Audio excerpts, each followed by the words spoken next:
BA semester first. ਕਹਾਣੀ ਪੰਜਵੀਂ। ਰਾਸ ਲੀਲਾ। ਰਾਸ ਲੀਲਾ ਕਹਾਣੀ ਦਾ ਸਾਰ ਲਿਖੋ। ਰਾਸ ਲੀਲਾ ਕਹਾਣੀ ਸੁਜਾਨ ਸਿੰਘ ਦੀ ਲਿਖੀ ਹੋਈ ਹੈ। ਇਸ ਵਿੱਚ ਕਹਾਣੀਕਾਰ ਦੇ ਮਨੁੱਖੀ ਮਨ ਦੇ ਅੰਦਰ ਬਚਪਨ ਤੋਂ ਪ੍ਰਫੁੱਲਤ ਹੋਣ ਵਾਲੀ ਕਾਮ ਰੁਚੀ ਤੇ ਉਸਦੇ ਅਸੰਤੁਸ਼ਟ ਰਹਿਣ ਦੀ ਸੂਰਤ ਵਿੱਚ ਇਸਦੇ ਧਾਰਮਿਕ ਭਾਵ ਵਿੱਚ ਰੰਗੇ ਜਾਣ ਨੂੰ ਪੇਸ਼ ਕੀਤਾ ਹੈ। ਉਦੋਂ ਕਹਾਣੀਕਾਰ ਦੀ ਉਮਰ 9-10 ਸਾਲਾਂ ਦੀ ਸੀ। ਉਹ ਇੱਕ ਖੁੱਲ੍ਹੀ ਕੋਠੀ ਵਿੱਚ ਰਹਿੰਦੇ ਸਨ। ਉਸਦੇ ਇੱਕ ਹਿੱਸੇ ਵਿੱਚ ਇੱਕ 60-65 ਸਾਲ ਦਾ ਹਿੰਦੂ ਵਪਾਰੀ ਰਹਿੰਦਾ ਸੀ, ਜਿਸਨੇ ਪੈਸੇ ਦੇ ਕੇ ਨਵਾਂ ਵਿਆਹ ਕਰਾਇਆ ਸੀ। ਕਹਾਣੀਕਾਰ ਉਸਨੂੰ ਬਾਬਾ ਸੱਦਦਾ ਹੁੰਦਾ ਸੀ। ਇੱਕ ਦਿਨ ਕਹਾਣੀਕਾਰ ਜਦੋਂ ਸਕੂਲੋਂ ਪਰਤ ਕੇ ਉਸ ਕੋਲ ਗਿਆ ਤਾਂ ਉਸਨੇ ਕਿਹਾ ਕਿ ਉਹ ਉਸਨੂੰ ਚਾਚਾ ਕਿਹਾ ਕਰੇ। ਘਰ ਆ ਕੇ ਕਹਾਣੀਕਾਰ ਨੇ ਆਪਣੀ ਝਾਈ ਤੋਂ ਦੁੱਧ ਦਾ ਗਲਾਸ ਪੀਤਾ ਤੇ ਉਸਨੇ ਕਿਹਾ ਕਿ ਉਹ ਉਸ ਲਈ ਨਿੱਕੀ ਜਿਹੀ ਪਰੌਂਠੀ ਲਾਉਂਦੀ ਹੈ। ਐਨੇ ਨੂੰ ਉਹ ਚਾਚੇ ਦੀ ਨੌਕਰਾਣੀ ਦੇ ਬੁਲਾਉਣ 'ਤੇ ਮੁੜ ਉਸਦੇ ਘਰ ਪੁੱਜਾ। ਚਾਚਾ ਉਸਨੂੰ ਕੁੱਛੜ ਚੁੱਕ ਕੇ ਆਪਣੀ ਪਤਨੀ ਕੋਲ ਲੈ ਗਿਆ, ਜੋ ਕਿ ਆਦਮਕਦ ਸ਼ੀਸ਼ੇ ਅੱਗੇ ਆਪਣੇ ਵਾਲ ਸੰਵਾਰ ਰਹੀ ਸੀ। ਉਸਦੇ ਵਾਲ ਕਾਲੇ ਤੇ ਭਾਰੇ ਸਨ। ਉਹ ਪਤਲੀ, ਮਲੂਕ ਤੇ ਕਣਕ-ਭਿੰਨੇ ਰੰਗ ਵਾਲੀ ਸੀ। ਚਾਚੇ ਨੇ ਕਹਾਣੀਕਾਰ ਨੂੰ ਦੱਸਿਆ ਕਿ ਇਹ ਉਸਦੀ ਚਾਚੀ ਹੈ। ਕਹਾਣੀਕਾਰ ਜਦੋਂ ਉਸਨੂੰ ਮੱਥਾ ਟੇਕਣ ਲੱਗਾ ਤਾਂ ਉਸਨੇ ਪੈਰ ਪਿੱਛੇ ਖਿੱਚ ਲਏ। ਕਹਾਣੀਕਾਰ ਦੀਆਂ ਬਾਹਾਂ, ਜੋ ਮਸਾਂ ਉਸਦੀ ਕਮਰ ਤੱਕ ਪੁੱਜੀਆਂ, ਉਸਦੇ ਦੁਆਲੇ ਪਿਆਰ ਨਾਲ ਕੱਸੀਆਂ ਗਈਆਂ। ਉਸਦਾ ਨਾਂ ਰਾਮ ਪਿਆਰੀ ਸੀ। ਚਾਚੇ ਨੇ ਉਸਨੂੰ ਕਹਾਣੀਕਾਰ ਨਾਲ ਆਪਣੇ ਪਿਆਰ ਬਾਰੇ ਦੱਸਿਆ। ਚਾਚੀ ਦੇ ਪੁੱਛਣ 'ਤੇ ਕਹਾਣੀਕਾਰ ਨੇ ਉਸਨੂੰ ਆਪਣਾ ਨਾਂ ਦੱਸਿਆ ਤਾਂ ਉਸਨੇ ਗੈਰ ਪੰਜਾਬੀਆਂ ਵਾਂਗ ਦੁਹਰਾਇਆ, ਕ੍ਰਿਸ਼ਨ ਚੰਦਰ। ਉਸਦੇ ਦਿੱਤੇ ਮਲਾਈ ਤੇ ਚੌਲ ਖਾਣ ਮਗਰੋਂ ਕਹਾਣੀਕਾਰ ਘਰ ਜਾ ਕੇ ਪਰੌਂਠੀ ਖਾਣ ਦਾ ਚੇਤਾ ਹੀ ਭੁੱਲ ਬੈਠਾ। ਤੀਸਰੇ ਦਿਨ ਸਕੂਲੋਂ ਆਉਂਦਿਆਂ ਕਹਾਣੀਕਾਰ ਚਾਚੀ ਕੋਲ ਪੁੱਜਾ। ਚਾਚਾ ਘਰ ਨਹੀਂ ਸੀ। ਚਾਚੀ ਆਪਣੇ ਵਾਲ ਸੰਵਾਰ ਰਹੀ ਸੀ। ਉਸਨੇ ਕਹਾਣੀਕਾਰ ਨੂੰ ਦੇਖ ਕੇ ਆਪਣੀਆਂ ਬਾਹਾਂ ਖਿਲਾਰ ਦਿੱਤੀਆਂ। ਕਹਾਣੀਕਾਰ ਪਿੱਛੇ ਖਲੋਤਾ ਉਸਦੇ ਗੋਲ, ਸੋਹਣੇ ਚਿਹਰੇ ਵੱਲ ਤੱਕਦਾ ਰਿਹਾ। ਚਾਚੀ ਦੀਆਂ ਅੱਖਾਂ ਵਿੱਚ ਅੱਥਰੂ ਆ ਗਏ।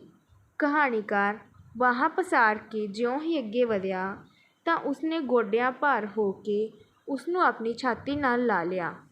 ਉਸ ਦਿਨ ਕਹਾਣੀਕਾਰ ਨੂੰ ਪਹਿਲੀ ਵਾਰ ਕੋਮਲਤਾ ਦਾ ਅਹਿਸਾਸ ਹੋਇਆ ਅਤੇ ਉਸਦੇ ਸਰੀਰ ਵਿੱਚ ਇੱਕ ਕੰਬਣੀ ਜਿਹੀ ਛਿੜ ਗਈ।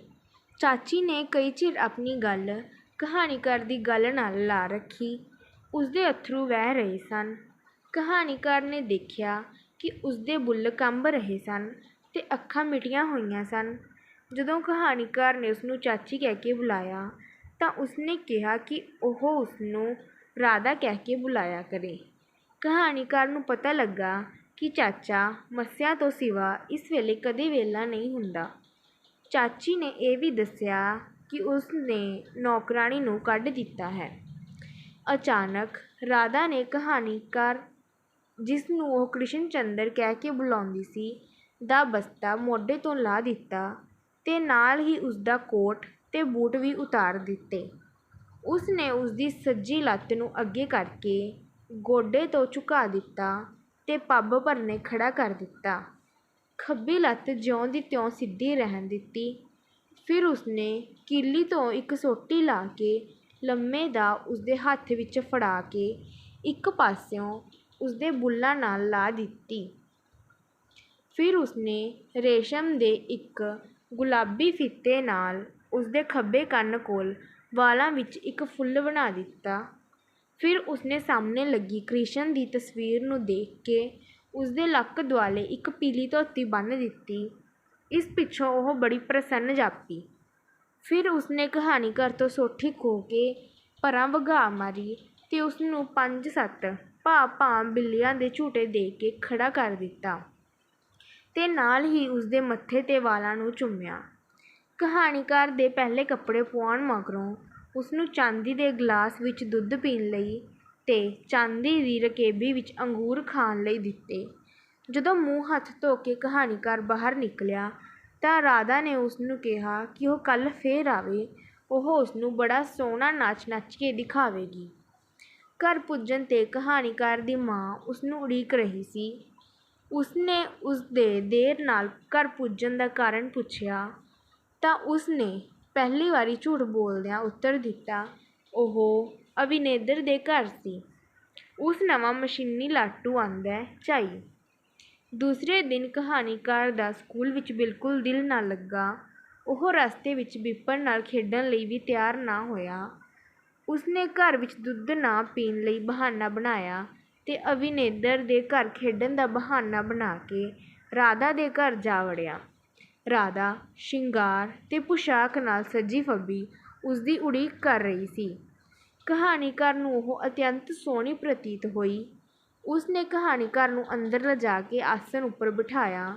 ਚਾਂਦੀ ਦੇ ਭਾਂਡਿਆਂ ਵਿੱਚ ਦੁੱਧ, ਮਲਾਈ, ਚੌਲ, ਫੁਲਕੇ, ਸਬਜ਼ੀ, ਮੱਖਣ ਤੇ ਫਲ ਆਦਿ ਪਏ ਸਨ। ਰਾਧਾ ਕਹਾਣੀਕਾਰ ਨੂੰ ਆਪ ਚਮਚਿਆਂ ਤੇ ਬੁਰਕੀਆਂ ਨਾਲ ਖਵਾਉਣ ਲੱਗੀ। ਉਹ ਛੇਤੀ ਹੀ ਰੱਜ ਗਿਆ। ਫਿਰ ਉਹ ਇੱਕ ਕਮਰੇ ਵਿੱਚ ਵੜੇ। ਇਹ ਅਗਰਬੱਤੀ ਨਾਲ ਮਹਿਕਿਆ ਪਿਆ ਸੀ। ਸ਼ਿੰਗਾਰ ਟੇਬਲ ਉੱਤੇ ਇੱਕ ਚਾਂਦੀ ਦੀ ਥਾਲੀ ਵਿੱਚ ਸਹਿਰੇ, ਫੁੱਲ ਤੇ ਘਿਓ ਦੇ ਅਣਜਗੇ ਦੀਵੇ ਸਨ। ਰਾਧਾ ਨੇ ਵਾਰਡਰੋਬ ਵਿੱਚੋਂ ਇੱਕ ਨਵੀਂ ਪੀਲੀ ਰੇਸ਼ਮੀ ਸਾੜੀ ਕੱਢੀ। ਕੀਲੀ ਤੋਂ ਉਸਨੇ ਆਪਣੇ ਹੱਥਾਂ ਦਾ ਬਣਾਇਆ ਮੋਰ ਤੇ ਖੰਭਾਂ ਦਾ ਮੁਕਟ ਲਾਇਆ। ਸ਼ਿੰਗਾਰ ਟੇਬਲ ਵਿੱਚੋਂ ਉਸਨੇ ਇੱਕ ਮੁਰਲੀ ਵੀ ਕੱਢ ਲਈ। ਉਸਨੇ 10 ਮਿੰਟਾਂ ਵਿੱਚ ਕਹਾਣੀਕਾਰ ਨੂੰ ਧੋਤੀ, ਮੁਕਟ, ਸਹਿਰੇ ਤੇ ਬੰਸਰੀ ਨਾਲ ਸਜਾ ਦਿੱਤਾ। ਇੱਕ ਸਿਹਰਾ ਸਾਹਮਣੇ ਲੱਗੀ ਭਗਵਾਨ ਕ੍ਰਿਸ਼ਨ ਦੀ ਤਸਵੀਰ ਉੱਤੇ ਵੀ ਪਾ ਦਿੱਤਾ। ਥਾਲੀ ਵਿੱਚ 5 ਦੀਵੇ ਜਗਾ ਕੇ ਰਾਧਾ ਉਸਨੂੰ ਦੋਹਾਂ ਹੱਥਾਂ ਵਿੱਚ ਲੈ ਕੇ ਕਹਾਣੀਕਾਰ ਦੇ ਸਾਹਮਣੇ ਅੱਖਾਂ ਮੀਟ ਕੇ ਖੜੀ ਹੋ ਗਈ। ਫਿਰ ਉਸਨੇ ਅੱਖਾਂ ਖੋਲ੍ਹੀਆਂ ਤੇ ਥਾਲੀ ਦੇ ਇੱਕ ਕੰਢੇ ਘੋਲੇ ਕੇਸਰ ਤੇ ਚੌਲਾਂ ਦਾ ਆਪਣੀ ਚੀਚੀ ਨਾਲ ਉਸਦੇ ਮੱਥੇ ਉੱਪਰ ਟਿੱਕਾ ਲਾ ਦਿੱਤਾ। ਕਹਾਣੀਕਾਰ ਨੇ ਵੀ ਉਸੇ ਤਰ੍ਹਾਂ ਰਾਧਾ ਦੇ ਮੱਥੇ ਉੱਤੇ ਟਿੱਕਾ ਲਾ ਦਿੱਤਾ। ਟਿੱਕਾ ਲਗਾਉਂਦਿਆਂ ਹੀ ਉਹ ਕੰਬ ਉੱਠੀ। ਉਸਦੇ ਪੈਰਾਂ ਵਿੱਚੋਂ ਘੁੰਗਰੂਆਂ ਦੀ ਆਵਾਜ਼ ਆਉਣ ਲੱਗੀ। ਕਹਾਣੀਕਾਰ ਨੂੰ ਉਹ ਤਿਲਕਦੀ ਤੇ ਸੰਭਲਦੀ ਪ੍ਰਤੀਤ ਹੋ ਰਹੀ ਸੀ। ਉਸਨੇ ਸਮਝ ਲਿਆ ਕਿ ਨਾਚ ਸ਼ੁਰੂ ਹੋ ਚੁੱਕਾ ਹੈ। ਲੱਕ ਝੁਕਾਉਣ ਨਾਲ ਉਸਦੇ ਲੰਮੇ ਵਾਲ ਧਰਤੀ ਨੂੰ ਛੋਹ ਜਾਂਦੇ ਸਨ। ਉਹ ਹਵਾ ਵਿੱਚ ਦੂਰੀ ਹੋ ਜਾਂਦੀ ਸੀ। ਉਸਦੀ ਚਾਲ ਲਗਾਤਾਰ ਤੇਜ਼ ਹੋ ਰਹੀ ਸੀ। ਘੁੰਗਰੂ ਆਪਣਾ ਰੰਗ ਬੰਨ੍ਹ ਰਹੇ ਸਨ। ਜਗਦੀਆਂ ਜੋਤਾਂ ਦਾ ਕਹਾਣੀਕਾਰ ਦੇ ਦੁਆਲੇ ਇੱਕ ਚੱਕਰ ਵੱਜ ਗਿਆ। ਉਸਨੂੰ ਆਪਣੇ ਦੁਆਲੇ ਕਈ ਰਾਧਾ ਦਿਸਣ ਲੱਗੀਆਂ ਤੇ ਉਸਨੂੰ ਆਪਣੀ ਸ਼ਕਲ ਦੇ ਕਈ ਮੁੰਡੇ ਉਹਨਾਂ ਦੇ ਨਾਲ ਪ੍ਰਤੀਤ ਹੋਏ। ਕਹਾਣੀਕਾਰ ਨੂੰ ਆਪਣੇ ਆਪ ਉੱਪਰ ਆਪਣਾ ਕਾਬੂ ਬਹੁਤ ਘੱਟ ਦਿਖਾਈ ਦੇ ਰਿਹਾ ਸੀ। ਇਸ ਸਮੇਂ ਕਹਾਣੀਕਾਰ ਨੇ ਅਜਿਹੀ ਬੰਸਰੀ ਵਜਾਈ ਜੋ ਉਸਨੇ ਕਦੇ ਕਿਸੇ ਉਸਤਾਦ ਤੋਂ ਵੀ ਨਹੀਂ ਸੀ ਸੁਣੀ, ਜਦਕਿ ਉਸਨੂੰ ਬੰਸਰੀ ਵਜਾਉਣੀ ਅਜੇ ਵੀ ਨਹੀਂ ਆਉਂਦੀ। ਅਖੀਰ ਨਾਚ ਦੀ ਚਾਲ ਘਟਦੀ ਗਈ।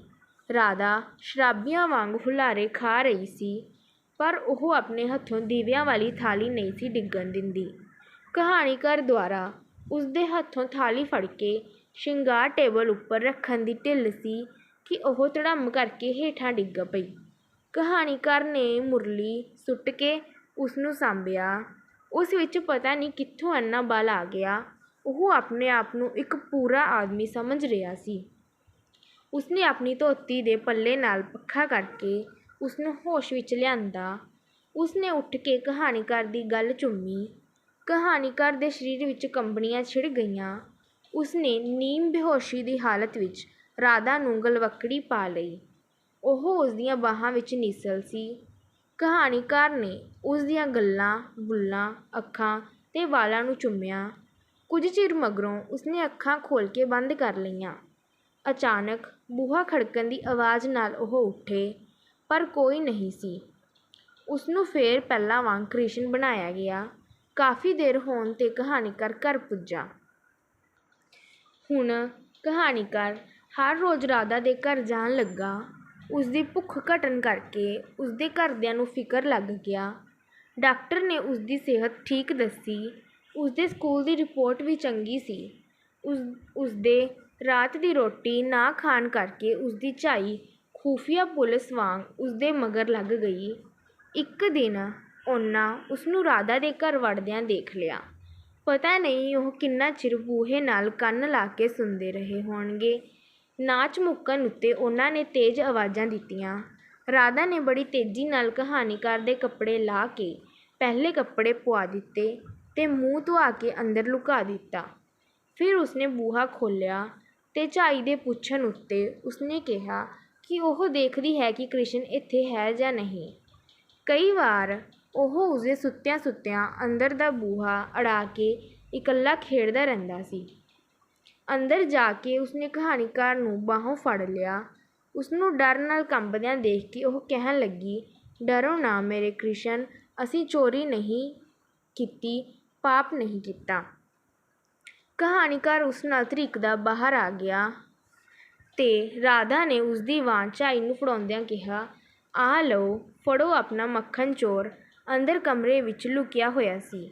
ਝਾਈ ਨੇ ਅੰਦਰ ਵੜ ਕੇ ਖਿਲਰੀਆਂ ਚੀਜ਼ਾਂ ਤੇ ਜਗਦੀਆਂ ਜੋਤਾਂ ਦਾ ਨਜ਼ਾਰਾ ਦੇਖਿਆ ਤੇ ਉਹ ਸ਼ੱਕ ਭਰੀ ਨਜ਼ਰ ਨਾਲ ਰਾਧਾ 'ਤੇ ਸੁੱਟ ਕੇ ਬੜੀ ਨਫ਼ਰਤ ਤੇ ਆਕੜ ਨਾਲ ਮੁੜ ਆਈ। ਉਸਨੇ ਕਹਾਣੀਕਾਰ ਨੂੰ ਕੁੱਟਣਾ ਸ਼ੁਰੂ ਕਰ ਦਿੱਤਾ। ਰਾਧਾ ਉਸਨੂੰ ਛੁਡਾਉਣ ਲਈ 2 ਵਾਰੀ ਬਾਹਰ ਨਿਕਲੀ ਪਰ ਫਿਰ ਮੁੜ ਗਈ। ਕਹਾਣੀਕਾਰ ਦੀ ਗੱਲ ਉੱਪਰ ਚਪੇੜ ਦੇ ਪੈਣ ਨਾਲ ਉਹ ਇਕੱਠੀ ਹੋਈ ਜਾਂਦੀ ਸੀ। ਝਾਈ ਜੀ ਨੇ ਕਹਾਣੀਕਾਰ ਨੂੰ ਕਮਰੇ ਵਿੱਚ ਡੱਕ ਦਿੱਤਾ ਤੇ ਉਸਦੇ ਪਿਤਾ ਨੂੰ ਉਡੀਕਣ ਲੱਗੀ। ਕਹਾਣੀਕਾਰ ਜਾਣ ਕੇ ਕੁਰਾੜੇ ਮਾਰਨ ਲੱਗਾ। ਝਾਈ ਜੀ ਨੇ ਪਿਤਾ ਜੀ ਨੂੰ ਰੋਟੀ ਖਵਾਈ। ਜਦੋਂ ਉਹ ਪਲੰਘ ਉੱਪਰ ਜਾ ਲੇਟੇ ਤਾਂ ਉਸਨੇ ਉਹਨਾਂ ਨਾਲ ਸਾਰੀ ਗੱਲ ਕੀਤੀ। ਪਿਤਾ ਜੀ ਨੇ ਪਹਿਲਾਂ ਤਾਂ ਉਸਦੀ ਗੱਲ ਉੱਪਰ ਬਹੁਤਾ ਯਕੀਨ ਨਾ ਕੀਤਾ, ਪਰ ਫਿਰ ਉਹ ਉਸਦੇ ਜ਼ੋਰ ਦੇਣ ਉੱਪਰ ਕਹਿਣ ਲੱਗੇ ਕਿ ਸਵੇਰੇ ਉਹ ਬੁੱਢੇ ਨੂੰ ਮਿਲਣਗੇ। ਤੀਜੇ ਦਿਨ ਜਦੋਂ ਕਹਾਣੀਕਾਰ ਸਕੂਲੋਂ ਆਉਂਦਿਆਂ ਰਾਧਾ ਦੇ ਘਰ ਗਿਆ ਤਾਂ ਬੂਹਾ ਖੁੱਲ੍ਹਾ ਪਿਆ ਸੀ, ਪਰ ਅੰਦਰ ਕੋਈ ਸਮਾਨ ਨਹੀਂ ਸੀ। ਕਮਰੇ ਵਿੱਚ ਕੋਈ ਨਹੀਂ ਸੀ। ਕਹਾਣੀਕਾਰ ਨੂੰ ਇੰਜ ਮਹਿਸੂਸ ਹੋਇਆ ਜਿਵੇਂ ਕਿਸੇ ਨੇ ਉਸਦਾ ਕੋਈ ਅੰਗ ਕੱਟ ਦਿੱਤਾ ਹੋਵੇ। ਉਹ ਕਮਰੇ ਦੀ ਇੱਕ ਨੁੱਕਰ ਵਿੱਚ ਧੱਸ ਗਿਆ ਤੇ ਰੋਣ ਲੱਗ ਪਿਆ।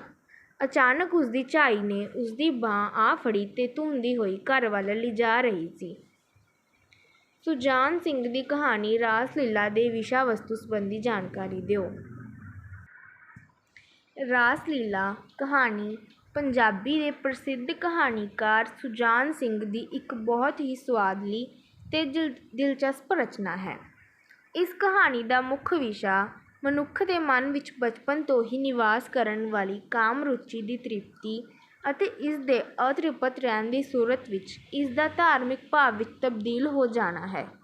ਪਰ ਇਸ ਦੇ ਨਾਲ ਹੀ ਕਹਾਣੀਕਾਰ ਸਾਡੇ ਸਮਾਜ ਵਿੱਚ ਇਸਤਰੀ ਦੀ ਕਰੁਣਾਮਈ ਦਸ਼ਾ ਦਾ ਚਿੱਤਰ ਵੀ ਪੇਸ਼ ਕਰਦਾ ਹੈ, ਜਿਸ ਵੇਲੇ ਕਾਮ ਰੁਚੀ ਦੀ ਸੰਤੁਸ਼ਟੀ ਲਈ ਚੁੱਕਿਆ ਧਾਰਮਿਕ ਕਦਮ ਵੀ ਸਮਾਜ ਬਰਦਾਸ਼ਤ ਨਹੀਂ ਕਰਦਾ। ਕਹਾਣੀ ਵਿੱਚ ਅਸੀਂ ਦੇਖਦੇ ਹਾਂ ਕਿ ਰਾਮ ਪਿਆਰੀ 60-65 ਸਾਲਾਂ ਦੇ ਇੱਕ ਵਪਾਰੀ ਨਾਲ ਵਿਆਹੀ ਜਾਂਦੀ ਹੈ। ਕੁਦਰਤੀ ਹੈ ਕਿ ਉਮਰ ਦਾ ਫਰਕ ਹੋਣ ਕਰਕੇ ਉਸਨੂੰ ਆਪਣੇ ਪਤੀ ਤੋਂ ਕਾਮ ਦੀ ਪੂਰੀ ਤਰ੍ਹਾਂ ਤ੍ਰਿਪਤੀ ਪ੍ਰਾਪਤ ਨਹੀਂ ਹੁੰਦੀ, ਜਿਸ ਕਰਕੇ ਉਸਦਾ ਇਹ ਅਤ੍ਰਿਪਤ ਭਾਵ ਧਾਰਮਿਕ ਭਾਵ ਵਿੱਚ ਬਦਲ ਜਾਂਦਾ ਹੈ। ਉਹ ਆਪਣੇ ਨੇੜੇ ਰਹਿੰਦੇ 9-10 ਸਾਲਾਂ ਦੇ ਮੁੰਡੇ ਕ੍ਰਿਸ਼ਨ ਚੰਦਰ ਨੂੰ ਆਪਣਾ ਕ੍ਰਿਸ਼ਨ ਮੰਨ ਕੇ ਰਾਧਾ ਦੇ ਰੂਪ ਵਿੱਚ ਉਸਨੂੰ ਪਿਆਰ ਕਰਨ ਲੱਗਦੀ ਹੈ।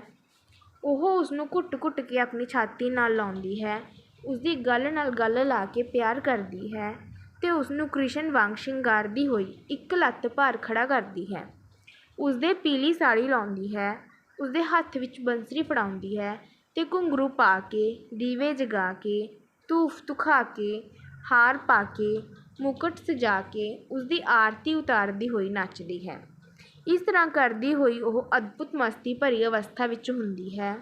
ਉਹ ਉਸਨੂੰ ਚਾਂਦੀ ਦੇ ਭਾਂਡਿਆਂ ਵਿੱਚ ਦੁੱਧ, ਮਲਾਈ ਤੇ ਚੌਲ, ਫੁਲਕੇ, ਸਬਜ਼ੀ ਤੇ ਮੱਖਣ ਆਦਿ ਆਪਣੇ ਹੱਥਾਂ ਨਾਲ, ਚਮਚਿਆਂ ਤੇ ਬੁਰਕਿਆਂ ਨਾਲ ਖਿਲਾਉਂਦੀ ਹੈ।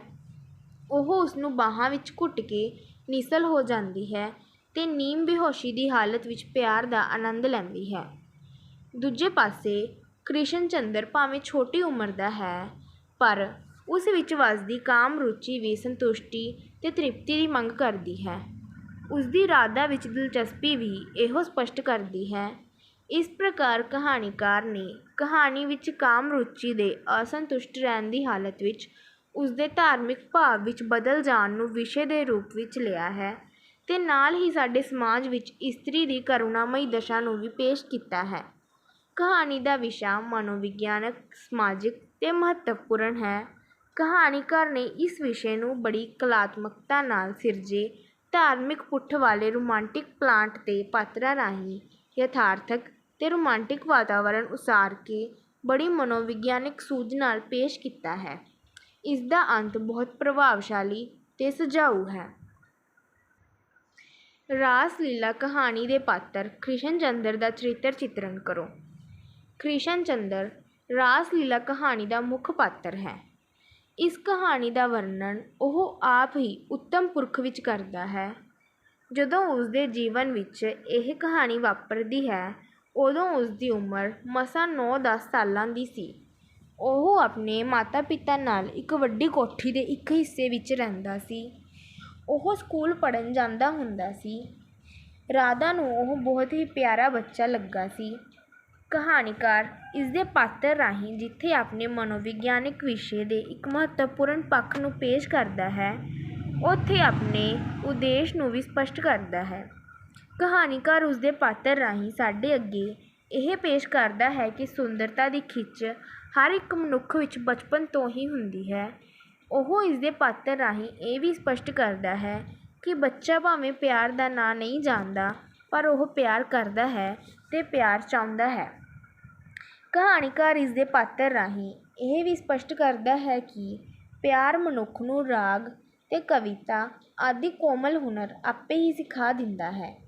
ਇਸ ਕਹਾਣੀ ਨੂੰ ਪੜ੍ਹ ਕੇ ਸਾਨੂੰ ਪਤਾ ਲੱਗਦਾ ਹੈ ਕਿ ਉਹ ਇੱਕ ਸੁੰਦਰ ਅਤੇ ਪਿਆਰਾ ਬਾਲਕ ਸੀ।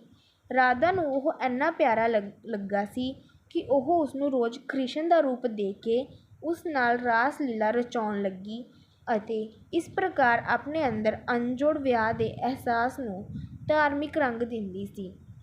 ਕ੍ਰਿਸ਼ਨ ਚੰਦਰ ਦੇ ਅੰਦਰ ਸੁੰਦਰਤਾ ਲਈ ਖਿੱਚ ਵੀ ਮੌਜੂਦ ਸੀ। ਉਹ ਰਾਧਾ ਦੀ ਸੁੰਦਰਤਾ ਵੱਲ ਖਿੱਚਿਆ ਗਿਆ ਸੀ। ਉਸਦੇ ਸਰੀਰ ਦੀ ਸੁੰਦਰਤਾ, ਪੁਸ਼ਾਕ ਅਤੇ ਸ਼ਿੰਗਾਰ ਉਸ ਉੱਪਰ ਆਪਣਾ ਵਿਸ਼ੇਸ਼ ਪ੍ਰਭਾਵ ਪਾਉਂਦੇ ਹਨ ਅਤੇ ਉਸਦੇ ਪਿਆਰ ਵਿੱਚ ਰੰਗਿਆ ਉਹ ਆਪਾ ਭੁੱਲ ਜਾਂਦਾ ਸੀ।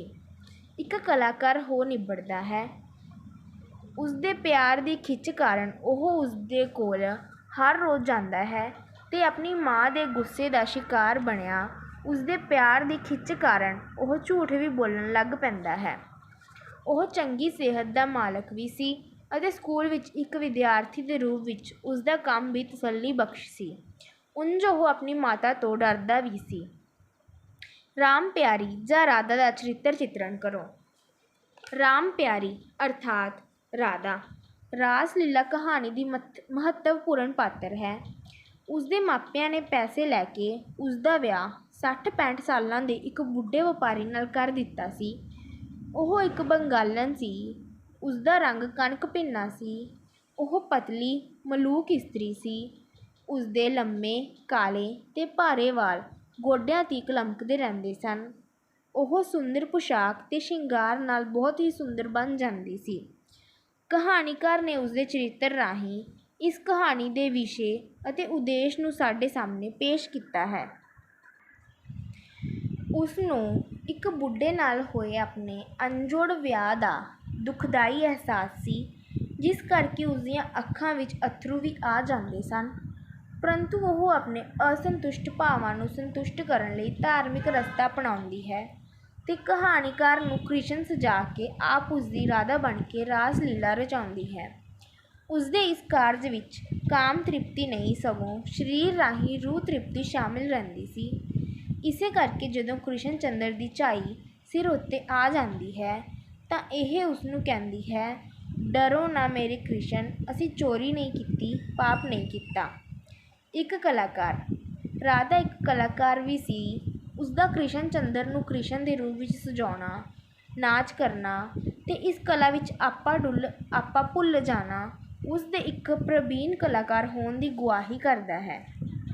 ਚੁਸਤ ਅਤੇ ਹੁਸ਼ਿਆਰ ਬੇਸ਼ੱਕ ਉਹ ਰਾਸ ਲੀਲਾ ਰਚਾਉਂਦੀ ਹੋਈ ਆਪਾ ਭੁੱਲ ਜਾਂਦੀ ਹੈ ਪਰ ਫਿਰ ਵੀ ਉਹ ਚੁਸਤੀ ਅਤੇ ਹੁਸ਼ਿਆਰੀ ਦਾ ਪੱਲਾ ਨਹੀਂ ਛੱਡਦੀ। ਉਹ ਬਾਹਰੋਂ ਬੂਹੇ ਦੇ ਖੜਕਣ ਦੀ ਆਵਾਜ਼ ਤੇ ਝਾਈ ਦੀ ਆਵਾਜ਼ ਆਉਣ ਉੱਤੇ ਬੜੀ ਚੁਸਤੀ ਤੇ ਹੁਸ਼ਿਆਰੀ ਨਾਲ ਮੌਕੇ ਦੀ ਸੰਭਾਲ ਕਰਨ ਦਾ ਯਤਨ ਕਰਦੀ ਹੈ। ਇੱਕ ਕੁੰਠਿਤ ਤੇ ਦੁਖੀ ਇਸਤਰੀ। ਉਸਦੇ ਮਾਪਿਆਂ ਨੇ ਪੈਸੇ ਲੈ ਕੇ ਉਸਨੂੰ ਬੁੱਢੇ ਨਾਲ ਵਿਆਹ ਦਿੱਤਾ ਸੀ, ਜਿਸ ਕਰਕੇ ਉਹ ਸੰਤੁਸ਼ਟ ਨਹੀਂ ਸੀ। ਕਹਾਣੀ ਵਿੱਚ ਅਸੀਂ ਉਸ ਦੀਆਂ ਅੱਖਾਂ ਵਿੱਚ ਅੱਥਰੂ ਭਰੇ ਹੋਏ ਵੀ ਦੇਖਦੇ ਹਾਂ।